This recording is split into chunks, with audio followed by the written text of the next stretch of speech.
Mwaramutse. Kimwe mu ngaruka mbi z'intwaro mbi iri i Burundi nje ndiko ndabona kandi ifise ingaruka ndende zizomara igihe long term nuko inyigisho education yatitutse birenze.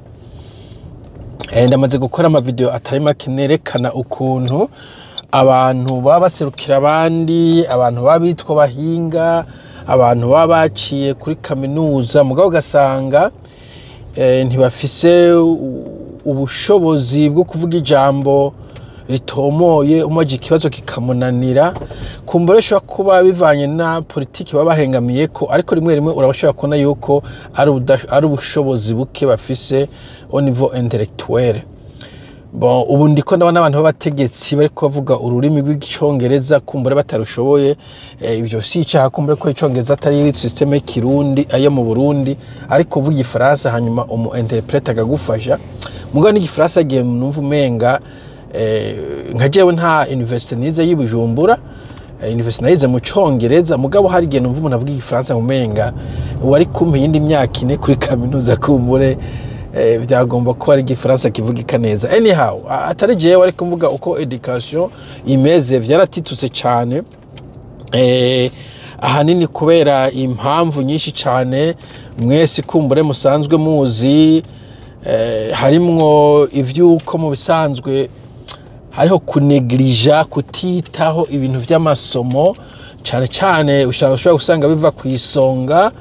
Uribuka umuntu yavuze uwo revereye arongoye umugambwe ngo yavuze ngo mbega amashure tuyiga ngo igifaransa canke ibiharuro birafasha gufata iswa. Sinumva exactement iswa si ikintu novuga ni Burundi kitunza abantu. Sinzi ko hariho intara ushobora guteka iswa bugaca ukazirya ugaca uryama ata kindi kintu uriye, canke ukazishora ukagurisha amakaye y'abana. Je ne sais pas sinumva gituma avuga ko ikintu cyo gufata iswa aricyo kiri important cyonyene. Donc hariho iyo negligence. Ngo sinone umutegetsi yavuze ngo abize ngo nibijuju. Bon, nta numvise mugabo ivyo yarabivuze, ariko nako harimo negligence igaca ituma haba incompetence mu bintu ishishika no mu barimu. Kumbura abarimu gasanga hari umuntu w'umwarimu ari kwigisha n'abatazi ivyo yigisha. Rimwe rimwe kumbura bitamuvuye kubivuye kuri leta ipanga gahunda itabiteguye neza, nko kuvuga ngo dutangure kwigisha icongereza muri primaire n'igiswahili muri primaire. Il faut ko abo barimu ba primaire baba wamenye kw'iryo rurimi baruzi bashobora kugwigisha, ko keshi na keshi nk'abarimu b'icongereza kesha gihe twababura no muri secondaire. Hanyuma igiswahili naco nyene je novuga ko mu sanatari mu wacu uvuze ngo rujanye muri primaire no kuraba ko abarimu bafise ugo rurimi, cyangwa kuronka abarimu zoja baraza muri primaire zose bigisha izo ndimi. Donc ivyo bica bija muri investissement, gushira umutahe mu ndero. Leta ndi kuvuga leta do igashiramo umutahe, ayo mashuri ko bomba kikabiri kirayubaka, bo abarimu kabaha aba training ihagije. Twiwe twiga kwanza rero nk'abarimu wasanga bavuye hanze, nk'abarimu bigisha ibiharuro bamwe n'ibindi bintu. Je hano muri manyigisha igifaransa avuye muri Congo, ico gihe umengo yitwa Zaire kuko hari kuri mu butu ndashaje. Ariko nibaza ko ushize mu icongereza cishi n'igiswahili cishi kumbure worondera abarimu muri Tanzania no muri Kenya. Je ne sais pas ko anatanda ko kumbure abarimu b'i Burundi baronka formation ihagije kugira ashobore kwigisha icongereza n'igiswahili. Donc investissement. Ikindi yo investije kandi bijya bintu bavuga ngo amashuri barubatse menshi, amashuri no kuyubaka mugabo gaciha equipement. Wubatse ishure ntuzi intebe urana abanyeshuri biga bicaye hasi, nta kuntu wo kwiga bicaye hasi ngo ugira ubwenge. Abanyeshuri biga ibitebe byashonyaguritse, ibikogoshi bibakorokera mu mutwe, ico gihe uba wagize investissement idahagije. Abanyeshuri umwarimu afite abanyeshuri 80, 60, 100 mu ishuri imwe, uwo mwarimu ntashobora kubakosora, ntashobora kubigisha. Ico gihe ntabwo biba vyoroshe ko umwarimu aba akanovera cyangwa yita umunyeshuri umwe. Donc ivyo navyo birafise ingaruka, size ya class, ingene class yifashe, ibintu nk'ivyo. Navuze donc infrastructure amashure. Ubumze ko ni ku kaminuza hanuka amatwarete, bwo ntabazi muri primaire ko vyifashe. Mukamenga umva ko batewe na macinya canke korera kubera nyene umva vyifashe nabi. Ico gihe usanga abanyeshuri batafise ama condition menshi bigiramo.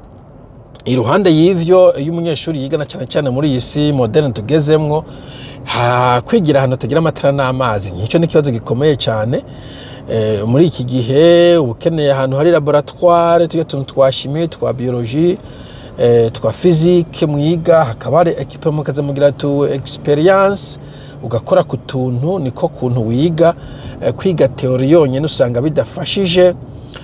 Hakaba hari internet bakakora research hakaba hari library cyangwa bibliothèque abantu bagasoma ibitabo, ibintu nk'ivyo. Mugabo ivyo byose urumva nta hantu biri. No kuri kaminuza mpamvu bariko bastrugglinga kugira ngo internet ico gihe mu vy'ukuri muri iki kinyana tugezemo kwiga ta internet ufise sinundi afise mu comment ico gihe mu vy'ukuri nta kintu uburi kuriga. Sivuze ngo uri ko tumwanya mugabo usanga atakanovera wize. Ikindi kicicaniraza ko abarimu nyene bijanye n'ivyo bitigira ivy'abanyeshure baba bafise n'uburyo bukeyi, usanga bica bibananiza bibarahisha. Niba bacandika nko kwandika ku matablo, ivyo amashuri heshi barabigabanuye kugira ngo abanyeshuri baze barondera indi nzira yo gufata amanote, cyangwa barimo agafata amanote rimwe agaca ya distribuwa pana kwandika futa yandika futa. Ndacaza kuvuga gukoresha technology. Hanyuma vya bindi vyuko bahembwa ubusa, abumva umwarimu ahembwa ubusa d'abord abafise umwikomo, puis ntashobora gukora akazi agashimye. Burya nico gituma bavuga ngo agahimbaza musi, no kuvuga iyo musi ariko adahimbawe ntasya neza.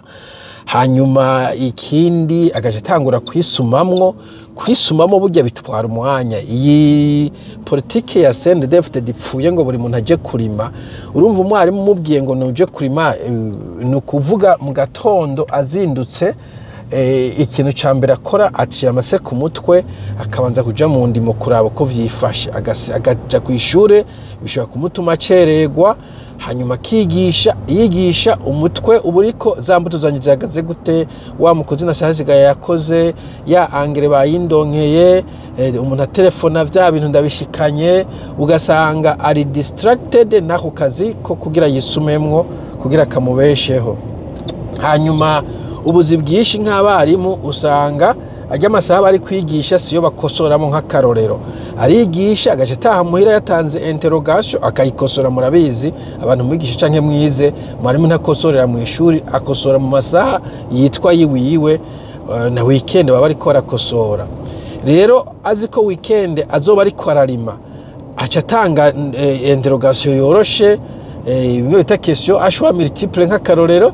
Ico gihe rumva ashaka kuyikosora asinziriye canke iminota 5 50 akaba arahejeje kugira ngo aje kurima, canke aje kuraba abakozi. Aracavuga ngo no kurimisha sa amafaranga d'abord, ariko navyo nyine hagiye bisaba ko ubisupervisa ari ugura amase, ubona ko ari nta muntu wo kwizera ngo akuraningire business yose utagiye urajamwo. Donc bico bituma umwarimu atikonsantra cyane. Ikindi kintu mu kwigisha burya gifasha, jewe burya narameze nk'ujujuta abigisha n'abigisha, mvuga kujujuta ko ntari mfise qualification y'ubwarimu.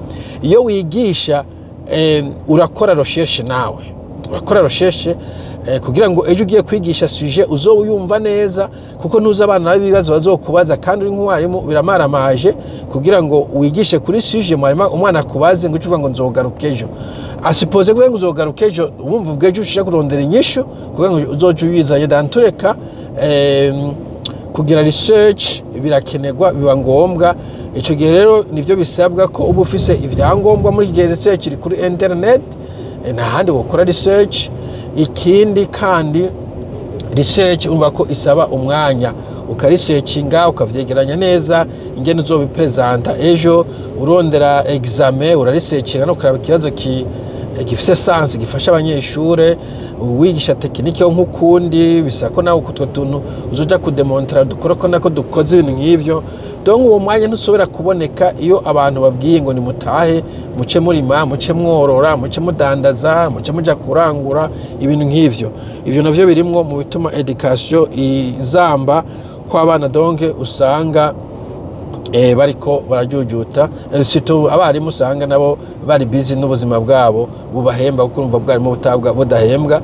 Na Neva yavuze ngo ngo ntiwizeye guhembwa na leta bo none itaguhembye woyikorera gute ahantu spendinga indwi yose baguhemba umushahara guhagije niko bimeze bavuze ngo ntizoguhemba umushahara guhagije nawe ntabwo wotamo umutwe woja gukorera habaga umushahara guhagije agacaba ikindi kibazo n'ikibazo ca curriculum mbega bigisha iki curriculum mbega bigisha iki bijyana vyo ngo twigisha ibintu byose mu Kirundi ya kirundi n'urumwe rwiza mugabo faut faire attention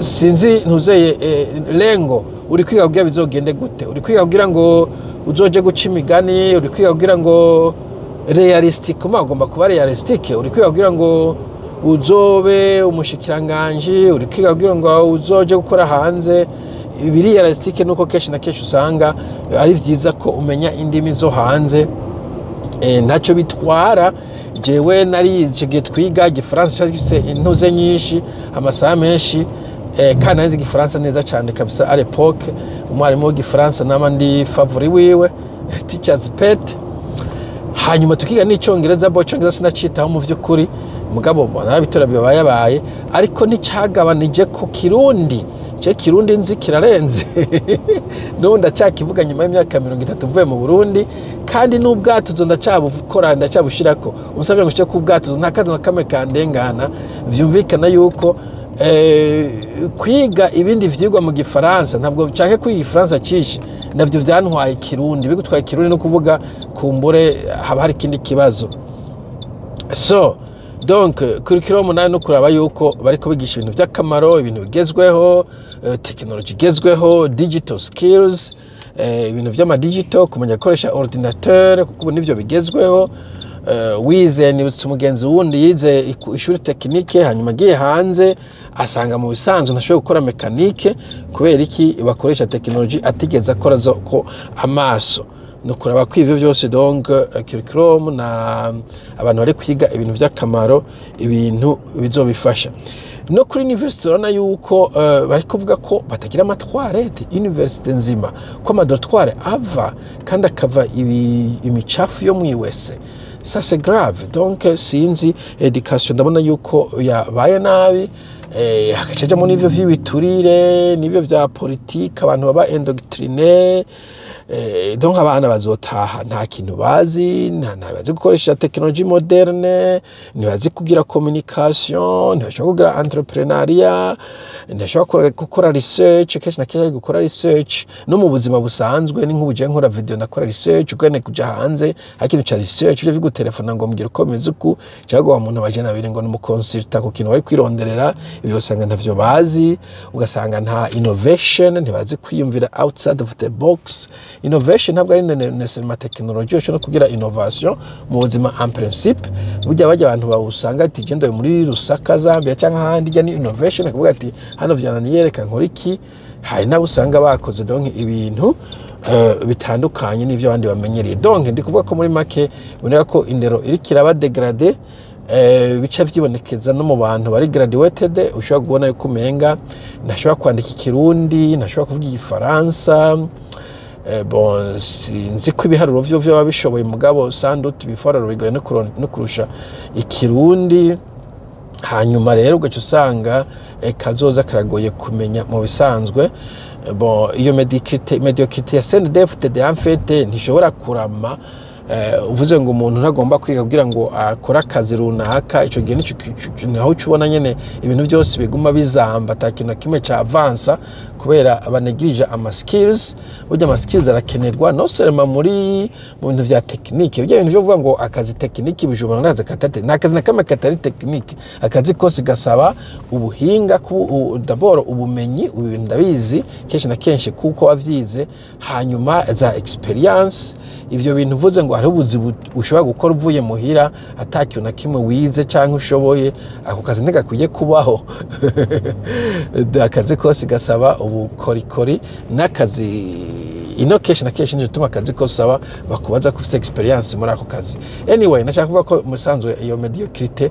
ishobora kuzogukomeretsa wono hanura nubwo wawe kwishuri ciriritse no kurondera nk'ibintu twibinjana ukara amashuri akomeye neza ariko barigisha ndabisubiremwo ufise ndabivuga ufise access kuri internet ego nivyo urashaka gufata umwanya wo kwidivertisa ukogira entertainment ariko ufata umwanya munini uriko wiga urashaka kwigisha ururimi jewe giswahili nta muntu yakinyigishije nta muntu numwe yakinyigishije lakini nikienda Tanzania kwa mfano ninaweza mimi mwenyewe kujitahidi so urashaka kwigisha ururimi mu bisanzwe ugasoma ibitabo kumviza amakuru icongereza surtout icongereza c'est abantu bimana icongereza ucigi kandi ushaka kucigisha ko nikiri complicated okay ibintu nk'ivyo donc wiyigishe bo technology programming washaka kuyigisha sinzi ko igifise value nk'iyo yarifise twe tukiyiga mugabo ico gihe naho nyene